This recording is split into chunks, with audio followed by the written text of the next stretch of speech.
आज के इस वीडियो में हम पढ़ेंगे अनुच्छेद लेखन यानी पैराग्राफ राइटिंग। इस वीडियो में हम जानेंगे कि अनुच्छेद किसे कहते हैं, अनुच्छेद लेखन करते समय किन बातों का ध्यान रखना चाहिए तथा कुछ उदाहरण भी देखेंगे। आइए शुरू करते हैं।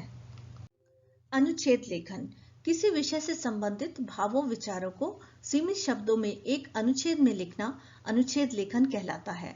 अनुच्छेद शब्द अंग्रेजी भाषा के पैराग्राफ शब्द का हिंदी पर्याय है। अनुच्छेद निबंध का संक्षिप्त रूप होता है। इसमें किसी विषय के किसी एक पक्ष पर 100 से 150 शब्दों में अपने विचार व्यक्त किए जाते हैं। अनुच्छेद लेखन में अनावश्यक विस्तार से बचते हुए इस तरह से लेखन किया जाता है कि कोई आवश्यक तथ्य छूटने न पाए। अनुच्छेद लिखते समय हमें निम्नलिखित बातों को ध्यान में रखना चाहिए। पहला है, संकेत बिंदु को ध्यान में रखकर एक ही पैराग्राफ में अनुच्छेद लिखना चाहिए। यदि प्रश्न पत्र में संकेत बिंदु दिए गए हैं तो उन सभी को शामिल करते हुए अनुच्छेद लेखन करना चाहिए। अनुच्छेद में विषय से संबंधित एक ही पक्ष का वर्णन किया जाना चाहिए। निबंध लिखते समय हम विषय के पक्ष और विपक्ष दोनों का वर्णन करते हैं, लेकिन अनुच्छेद में एक ही पक्ष का वर्णन किया जाता है।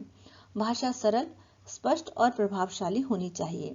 हमें ऐसी भाषा का प्रयोग करना चाहिए जिसे पढ़ना और समझना आसान हो। एक ही बात को बार बार न दोहराएं। अनुच्छेद में कई बार हम एक ही बात को अलग अलग तरीके से दोहराते हैं। हमें इससे बचना चाहिए ताकि पढ़ने वाले पर अच्छा प्रभाव पड़े। अनावश्यक विस्तार से बचें। शब्द सीमा को ध्यान में रखकर ही अनुच्छेद लिखें। अनुच्छेद लेखन करते समय हमें अनावश्यक विस्तार से बचना चाहिए, क्योंकि ऐसा करने से हम जरूरी बातों को भूल सकते हैं। अनुच्छेद को अधिक प्रभावशाली बनाने के लिए विषय से संबंधित सूक्ति अथवा कविता की पंक्तियों का प्रयोग भी कर सकते हैं। अब हम अनुच्छेद लेखन के कुछ उदाहरण देखते हैं। पहले उदाहरण का विषय है कंप्यूटर आज की आवश्यकता। इससे संबंधित हमें 4 संकेत बिंदु दिए गए हैं। पहला है विज्ञान की अद्भुत खोज, दूसरा है कंप्यूटर के लाभ, तीसरा है ज्ञान का भंडार और चौथा है अधिक प्रयोग हानिकारक। अब इन सभी संकेत बिंदुओं को शामिल करते हुए क्रम से इस विषय पर अनुच्छेद लेखन इस प्रकार से किया जा सकता है। आज का युग विज्ञान का युग है। वर्तमान समय में विज्ञान ने हमें कंप्यूटर के रूप में एक अनमोल उपहार दिया है। आज जीवन के हर क्षेत्र में कंप्यूटर का उपयोग हो रहा है। जो काम मनुष्य के द्वारा पहले बड़ी कठिनाई के साथ किया जाता था, आज वही काम कंप्यूटर के द्वारा बड़े आराम से किए जा रहे हैं। जिन बातों की कल्पना कभी मनुष्य किया करता था, उन्हें कंप्यूटर पूरा कर रहा है। आधुनिक समय में बिना कंप्यूटर के जीवन की कल्पना भी नहीं की जा सकती। वर्तमान समय में कंप्यूटर का उपयोग प्रत्येक कार्य में हो रहा है। उद्योग, व्यवसाय, यातायात, रेलवे आरक्षण, बिजली पानी के बिल, परीक्षा से संबंधित सारे कार्य आदि में इसका विशेष महत्व है। इसके अलावा कंप्यूटर पर गीत सुनने, फिल्में देखने, गेम खेलने की सुविधा भी उपलब्ध रहती है। अब तो छात्र अपनी पढ़ाई और लोग इसे अपने व्यक्तिगत प्रयोग के लिए इसका प्रयोग आवश्यक मानने लगे हैं। कंप्यूटर पर अब PDF फॉर्म में पुस्तकें अपलोड कर दी जाती हैं। अब छात्रों को बस एक बटन दबाने की जरूरत है। ज्ञान का संसार कंप्यूटर की स्क्रीन पर प्रकट हो जाता है। अब उन्हें ना तो भारी भरकम बस्ता उठाने की जरूरत है और ना ही मोटी मोटी पुस्तकें। कंप्यूटर का अत्यधिक प्रयोग हमें आलसी और मोटापे का शिकार बनाता है। इंटरनेट के जुड़ जाने से कुछ लोग इसका दुरुपयोग करते हैं। कंप्यूटर का अधिक प्रयोग हमारी आंखों के लिए हानिकारक है। हमें कंप्यूटर का प्रयोग सोच समझकर करना चाहिए। अब हम अगले विषय की ओर बढ़ते हैं। दूसरा विषय है प्रदूषण की समस्या। यदि किसी समस्या पर अनुच्छेद लेखन करते हैं तो समस्या का कारण, उसके प्रभाव तथा बचाव आदि के उपाय बिंदुओं का उल्लेख करना चाहिए। इस विषय पर लेखन के लिए यहाँ 4 संकेत बिंदु दिए गए हैं। प्रदूषण का अर्थ, प्रदूषण के कारण, प्रदूषण के प्रभाव तथा प्रदूषण से बचाव के उपाय। इन संकेत बिंदुओं के आधार पर अनुच्छेद लेखन कैसे किया जा सकता है, आइए देखते हैं।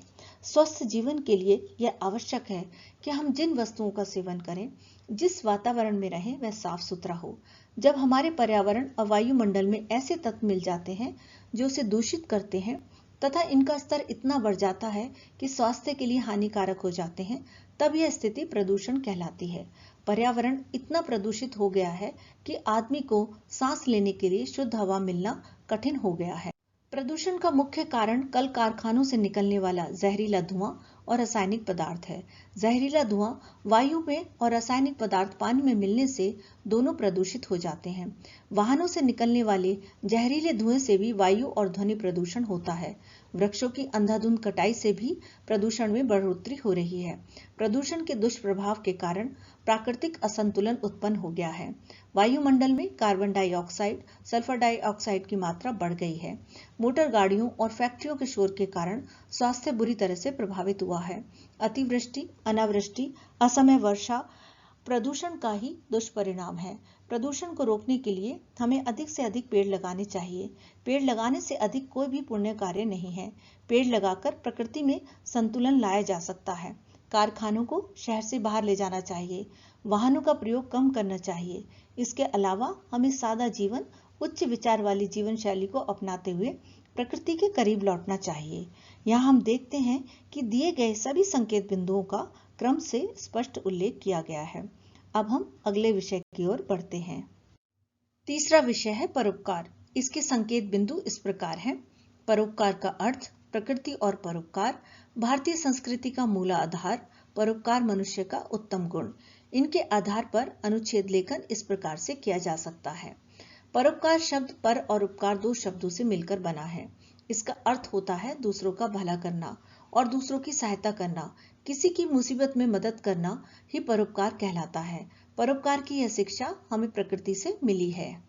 प्रकृति के प्रत्येक कार्य में हमें सदैव परोपकार की भावना निहित दिखाई पड़ती है। नदी अपना जल स्वयं न पीकर दूसरों की प्यास बुझाती हैं। वृक्ष अपने फलों को दूसरों के लिए अर्पण करते हैं। बादल पानी बरसाकर धरती की प्यास बुझाते हैं। इसी प्रकार सज्जनों का जीवन भी परोपकार में ही लगा रहता है। प्राचीन इतिहास में हमें अनेक ऐसे उदाहरण मिलते हैं जिनसे ज्ञात होता है कि किस तरह लोगों ने परोपकार के लिए अपनी धन संपत्ति तो क्या, अपने घर द्वार, राजपाट और आवश्यकता पड़ने पर अपने शरीर तक अर्पित कर दिए। महर्षि दधीची ने देवताओं की रक्षा के लिए अपने प्राण सहज न्यौछावर कर दिए थे। उनकी हड्डियों से वज्र बनाया गया था जिससे वृत्तासुर राक्षस का वध हुआ। राजा शिवी भी ऐसे ही परोपकारी हुए हैं। उन्होंने कबूतर के प्राणों की रक्षा करने के लिए अपने शरीर का मांस तक काट कर दे दिया था। परोपकारी मानव के हृदय में शांति तथा सुख का निवास होता है। उसके हृदय में उदारता की भावना पनपती है। समस्त पृथ्वी उसका परिवार होती है। हम भी छोटे छोटे कार्य करके अनेक प्रकार के परोपकार कर सकते हैं।